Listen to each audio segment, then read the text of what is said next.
কথা হচ্ছে ডক্টর মোহাম্মদ ইউনূস আবার এই বিতর্কটা উস্কে দিলেন কেন, যে আওয়ামী লীগের রাজনীতি নিষিদ্ধ নয়, এটি কোনো নিষিদ্ধ সংগঠন নয়, দলটি বৈধ, দলটি ব্যান নয়, কিন্তু নির্বাচনে আপাতত অংশ নিতে পারছে না।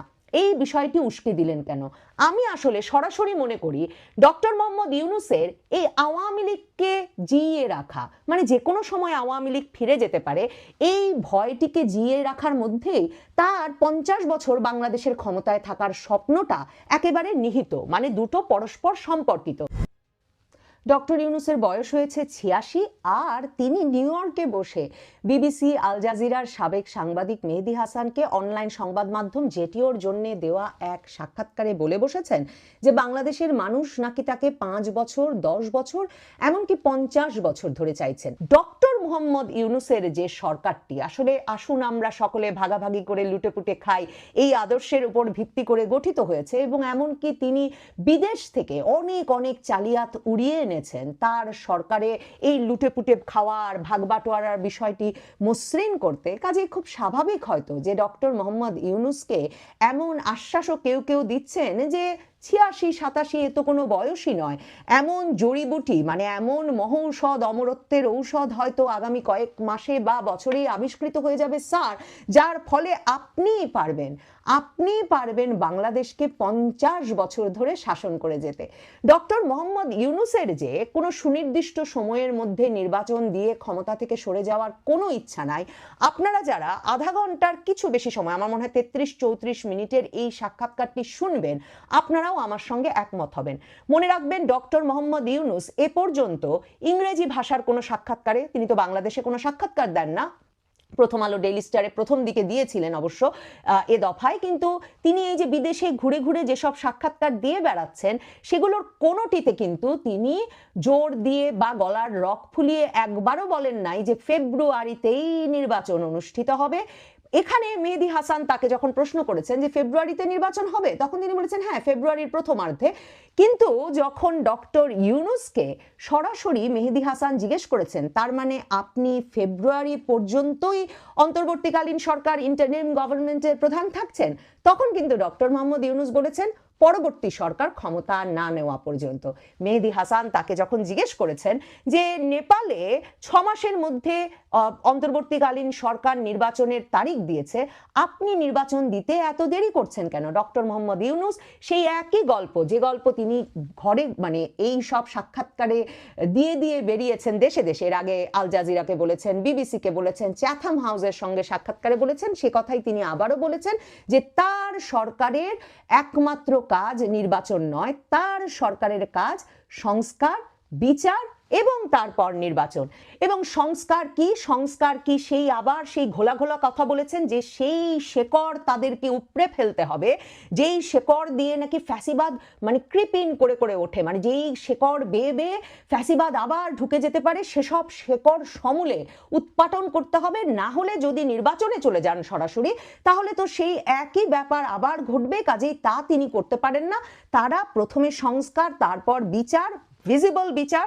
দেখেন বিচার করার দায়িত্ব তিনি যাকে দিয়েছেন, জামায়াতে ইসলামীর নেতা, সাবেক নেতা তাজুল ইসলাম, সেই তাজুল ইসলাম কিন্তু বলেওছেন যে এত তাড়াহুড়া হচ্ছে যে অনেক ক্ষেত্রেই তিনি যথাযথ মানে ভাবে, নিখুঁতভাবে সাক্ষ্য প্রমাণ হাজির করতে পারছেন না।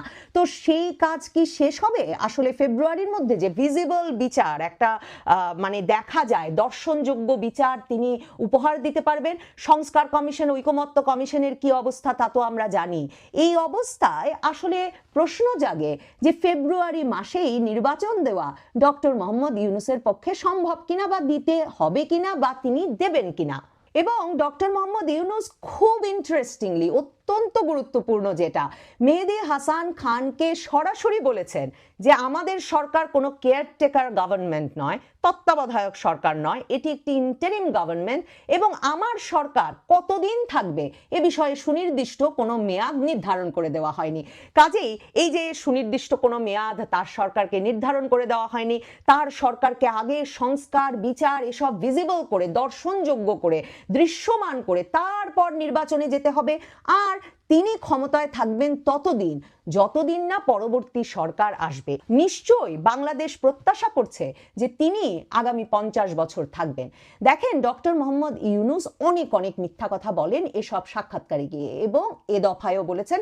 তবে সবচেয়ে উল্লেখযোগ্য মিথ্যা, যেই মিথ্যার প্রতিবাদে আবার নানাজনে ডক্টর মোহাম্মদ ইউনূসকে হুঁশিয়ারি উচ্চারণ করছেন, সেটা হচ্ছে ডক্টর মোহাম্মদ ইউনূস আবারও বিদেশি ফোরামে বসে বলেছেন আওয়ামী লীগকে নিষিদ্ধ করা হয়নি, আওয়ামী লীগ এখনো একটা বৈধ রাজনৈতিক দল, আওয়ামী লীগের কার্যক্রম স্থগিত করা হয়েছে। ঠিক যেমনটা তিনি লন্ডনে এসে চ্যাথাম হাউসে বসে সাক্ষাৎকারে বলেছিলেন, চ্যাথাম হাউসের এক্সিকিউটিভ ডিরেক্টরের প্রশ্নে, যে আওয়ামী লীগের কার্যক্রম আপাতত পজ করা হয়েছে, স্থগিত করা হয়েছে, আওয়ামী লীগকে নিষিদ্ধ করা হয়নি, পলিটিক্যাল পার্টি ব্যান করা হয়নি। কারণ ডক্টর মোহাম্মদ ইউনূস জানেন যে মানে গণতন্ত্রের ভাষায়, গণতন্ত্রের পরিসরে, গণতন্ত্রের অভিধানে কিংবা একটা গ্রহণযোগ্য পরিচিতিতে থাকতে হলে আন্তর্জাতিক পরিসরে, তাহলে এই যে তিনি গণতন্ত্রের কথা বলে এসে একটি রাজনৈতিক দলকে নিষিদ্ধ করে দিয়েছেন, সেই ব্যাপারটি তাকে খুব মানে তার ভাবমূর্তি খুব উজ্জ্বল করে না।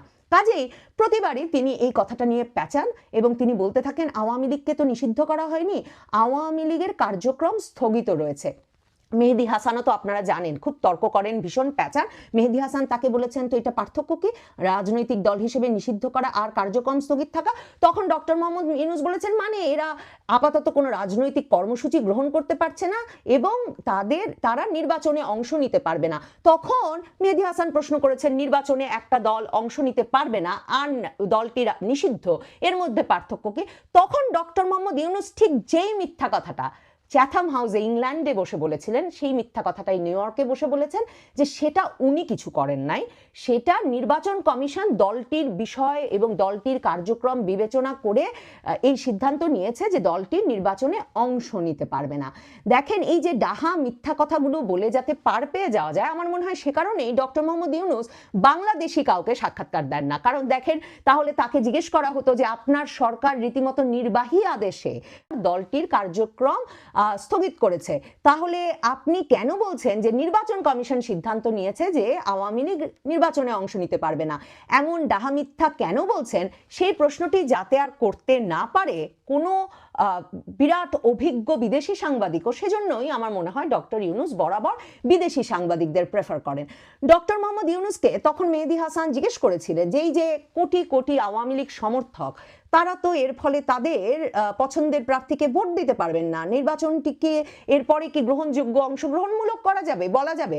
তখন ডক্টর মোহাম্মদ ইউনূস বলেছেন, কি যে বলেন, আমি মনে করি না তাদের এত সমর্থক আছে। ভাবুন, ডক্টর মোহাম্মদ ইউনূস কোন পৃথিবীতে বাস করছেন? তিনি মনে করেন তার এত এত সমর্থক আছে যে তাকে 5 বছর, 10 বছর, এমনকি 50 বছর ক্ষমতায় রাখতে চায়, কিন্তু তিনি জানেন না যে আওয়ামী লীগের এত সমর্থক সত্যিই আছে কিনা যে যেই সমর্থকদের কথা ভেবে আওয়ামী লীগকে নির্বাচনে অংশগ্রহণ করতে দেওয়া যায়। এরপর ডক্টর মোহাম্মদ ইউনূস সেই উদ্ভট তত্ত্ব হাজির করেন যে আওয়ামী লীগের সমর্থকরা তো ভোটার হিসেবে বৈধ, তারা অন্য কাউকে ভোট দেবে। তখন মেহেদী হাসান রীতিমতো হা হা করে তাচ্ছিল্যের হাসি হেসে এই প্রসঙ্গ শেষ করেন। দেখেন, মেহেদী হাসানের এই সাক্ষাৎকারটি যদি আপনারা শুনেন, আপনারা দেখবেন যে মেহেদী হাসান যেই ভাষায় যেভাবে তার সঙ্গে কথা বলছেন, প্রায়শই ডক্টর মোহাম্মদ ইউনূসের কথার পিঠে অর্থহীন কথা, অযৌক্তিক কথা এবং কথা এড়িয়ে যাওয়া, মিথ্যা কথা, এসবের জবাবে এক পর্যায়ে মেহেদী হাসান রীতিমতো হাহা করে তাচ্ছিল্যের হাসি হাসা ছাড়া আর কোনো জবাব দেওয়ার প্রয়োজন বোধ করছেন না। মানে ডক্টর মোহাম্মদ ইউনূসকে একজন শ্রদ্ধেয় ব্যক্তি বা নোবেল শান্তি পুরস্কার বিজয়ী বিশ্ব বরেণ্য কেউ হিসাবে দেখে মেহেদী হাসান এই সাক্ষাৎকার নিচ্ছিলেন। আমার মনে হয় ডক্টর মোহাম্মদ ইউনূসের পরম মিত্রেরও সে কথা বলতে কষ্ট হবে যে ভাষায়, যে হাসিতে, যেই সুরে মেহেদী হাসান পুরো সাক্ষাৎকারটায় কথা বলেছেন ডক্টর মোহাম্মদ ইউনূসের সঙ্গে। আমার কথা হচ্ছে ডক্টর মোহাম্মদ ইউনূস আবার এই বিতর্কটা উস্কে দিলেন কেন যে আওয়ামী লীগের রাজনীতি নিষিদ্ধ নয়, এটি কোনো নিষিদ্ধ সংগঠন নয়, দলটি বৈধ, দলটি ব্যান নয়, কিন্তু নির্বাচনে আপাতত অংশ নিতে পারছে না। এই বিষয়টি উস্কে দিলেন কেন? আমি আসলে সরাসরি মনে করি ডক্টর মোহাম্মদ ইউনূসের এই আওয়ামী লীগকে জিইয়ে রাখা, মানে যে কোনো সময় আওয়ামী লীগ ফিরে যেতে পারে, এই ভয়টিকে জিইয়ে রাখার মধ্যেই তার 50 বছর বাংলাদেশের ক্ষমতায় থাকার স্বপ্নটা একেবারে নিহিত, মানে দুটো পরস্পর সম্পর্কিত। দেখেন, ডক্টর মোহাম্মদ ইউনূস এই সাক্ষাৎকারে মেহেদী হাসানকে কিন্তু বলেছেন যে তারা আশঙ্কা করেন যে একটা পক্ষ মনে করে যে শেখ হাসিনা আবারও বিজয়ীর বেশে বাংলাদেশে ফিরে আসবেন এবং আবার সব আগের মতো হবে, শেখ হাসিনা ক্ষমতায় চলে আসবেন। তার মানে এই যে ভয়টা, এই বিষয়টি কিন্তু ডক্টর মোহাম্মদ ইউনূস রীতিমতো মানে প্রকাশ্যে দেশে বিদেশে বলে বেড়াচ্ছেন। তিনি এখানে বলেছেন যে প্রধানমন্ত্রী মোদীকে তিনি বলেছিলেন আবারও সেই নালিশ যে যাতে শেখ হাসিনার কথা বন্ধ করে, কিন্তু প্রধানমন্ত্রী মোদী বলেছেন যে তিনি পারবেন না, সামাজিক যোগাযোগ মাধ্যম ফ্রি অবাধ, কাজেই তার পক্ষে কথা বন্ধ করা সম্ভব হবে না। ডক্টর মোহাম্মদ ইউনূস এই যে ভয়টা যতদিন টিকিয়ে রাখবেন, আমার মনে হয় তাকে ওই যে আপনি থাকুন না হলে আরো বড় বিপদ হবে, এই বিষয়টি বলবার জন্য সকল রাজনৈতিক দল দাঁড়িয়ে যাবে। এই খেলাটাই ডক্টর মোহাম্মদ ইউনূস বারবার খেলতে চাইছেন। মেহেদী হাসান তার এই সাক্ষাৎকারে মে মাসের প্রসঙ্গ তুলেছিলেন। তিনি বলেছিলেন যে সে সময় আপনার আর সেনাপ্রধানের মধ্যে বিরাট দূরত্ব হয়ে যায়, সেনাপ্রধান আপনাকে মিয়ানমারের মানবিক করিডোর দিতে আপনারা যে আলাপ আলোচনা করছিলেন তার বিরুদ্ধে দাঁড়ান। তখন সেনাপ্রধান পরিষ্কারভাবে বলেছিলেন ডিসেম্বরেই যাতে নির্বাচন হয়, আর এমন দূরত্ব ঘটে যাওয়ার ফলে আপনি তখন নাকি পদত্যাগ করতে চেয়েছিলেন। আপনার ঘনিষ্ঠ নাহিদ ইসলাম সে কথা তখন সংবাদ মাধ্যমকে বলেছিলেন। ডক্টর মোহাম্মদ ইউনূস তখন বললেন যে হ্যাঁ, কোনো মানে কোথা থেকে বাতাস থেকে শুনে সেনাপ্রধান ওয়াকারুজ্জামান এমন একটা মন্তব্য করে বসেছিলেন মানবিক করিডোর নিয়ে, এসব নিয়ে আমাদের কোনো আলাপই ছিল না। আর আমি তখন রাজনৈতিক দলগুলোকে ডেকে বলেছি যে আপনারা আমাকে নিয়ে এসেছেন, আপনারা যদি আমার সাথে না থাকেন, আমাকে যদি পরিবেশ দিতে না পারেন যেই পরিবেশে আমি কাজ করতে পারি, তাহলে কিন্তু আমি থাকবো না। তখন সকল রাজনৈতিক দল তাকে বলেছেন আপনি প্লিজ যাবেন না, তাহলে দেশ আরো বড় সংকটে পড়ে যাবে। মনে করে দেখুন ডেইলি স্টারে তখন সম্পাদক মাহফুজ আনাম কত বড় সম্পাদকীয় লিখে বসলেন যে ডক্টর ইউনূস আপনি প্লিজ যাবেন না, আপনি থাকুন। কারণ সবার ডর, সবার ভয় একটাই, যদি আওয়ামী লীগ চলে আসে তাহলে কি হবে। ডক্টর মোহাম্মদ ইউনূস এই খেলাটা খুব ভালো বুঝে ফেলেছেন এবং তিনি মেহেদী হাসানের সঙ্গে এই সাক্ষাৎকারে পরিষ্কার বলেন যে সেনাপ্রধানের তো বিষয় না কবে নির্বাচন হবে এই বিষয়টা ডিকটেট করা, কবে নির্বাচন হবে সেটা নির্ধারণ করবে ইন্টারিম সরকার। মেহেদী হাসান বারবারই যেই প্রসঙ্গটিতে ফিরে যেতে চেয়েছেন সেটি, যেই সন্দেহটি আপনার আমার সবার, ডক্টর ইউনূস সত্যি ছাড়বেন ক্ষমতা ফেব্রুয়ারিতে? ডক্টর ইউনূস সত্যি নির্বাচন দেবেন ফেব্রুয়ারিতে? ডক্টর ইউনূস কি সত্যি ফেব্রুয়ারির পর রিটায়ার করবেন? মেহেদী হাসান তাকে এই প্রশ্নটিও কিন্তু করেছিলেন যে আপনি কি ফেব্রুয়ারিতে তার মানে ক্ষমতা ছেড়ে দিয়ে রিটায়ারমেন্টে যাবেন?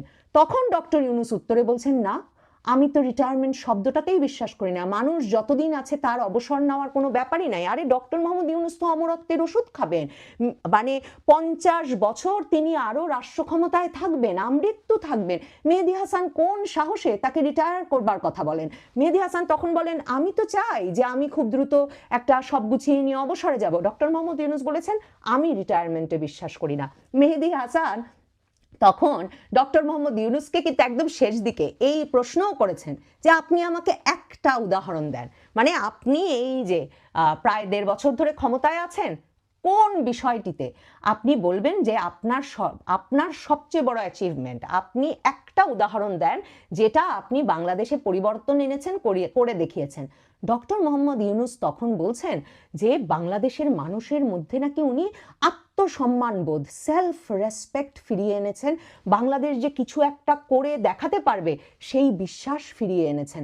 মানে আমি জানি না, মেহেদী হাসান যেমন প্রায়শই ডক্টর মোহাম্মদ ইউনূসের মানে মন্তব্য শুনে এবং অযৌক্তিক অযথা কথা শুনে হো হো করে হাসছিলেন ওই সাক্ষাৎকারে বা হাহা করে হেসে দিচ্ছিলেন, আমি জানি না কোনো বাংলাদেশের পক্ষে ডক্টর মোহাম্মদ ইউনূস এই দাবিটি করার পর যে 2024 আগস্টে তিনি ক্ষমতা নেওয়ার পর বাংলাদেশের মানুষ তার আত্মসম্মানবোধ ফিরে পেয়েছে, বাংলাদেশের মানুষ বাংলাদেশ যে কিছু একটা করে দেখাতে পারবে, নিজের সিদ্ধান্ত নিজে নিতে পারবে, এই বিষয়টিতে আস্থা ফিরে পেয়েছে, এরকম একটা দাবি করার পর বাংলাদেশের মানুষ কি হাসবে? হাসার শক্তি কি তারা পাবেন? নাকি আসলে কপাল চাপড়ে তাদের কাঁদতে ইচ্ছা করবে যে এমন একজন ডাহা মিথ্যুক এবং একেবারে অসংবেদনশীল একজন মানুষ বাংলাদেশের ক্ষমতার শীর্ষে বসে আছেন আর 50 বছর ধরে আমাদের শাসন করার স্বপ্ন দেখছেন, যেই ব্যক্তিটি সত্যি মনে করেন যে মবের মূল্যকে, মানে যেখানে যখন তখন যে সে যার তার গায়ে হাত তুলে ফেলছে, যেখানে গণপিটুনি এখন বাংলাদেশের ইতিহাসের সব রেকর্ড ছাড়িয়ে গেছে, যেখানে মানুষ মানুষকে পিটিয়ে মারছে, খুন করে মারছে, যেখানে ভয়াবহ ভাষার ব্যবহার হচ্ছে, রাজনৈতিক পরিসরে এমন অশ্লীল ভাষার স্লোগান বাংলাদেশের মানুষ আর কখনো শোনেনি, এমন সব স্লোগান শোনা যাচ্ছে, যেখানে শিক্ষককে ছাত্র পেটাচ্ছে, যেখানে বিচারালয়ে বিচারপতির গায়ে হাত তোলা হচ্ছে, সেহেন দেশের মাথায় বসে আছেন যে ব্যক্তি, সেই ব্যক্তি দাবি করছেন জাতি নাকি তার আত্মসম্মান বোধ ফিরে পেয়েছে। কাজেই এই ব্যক্তিকে আসলে জাগাবে কে?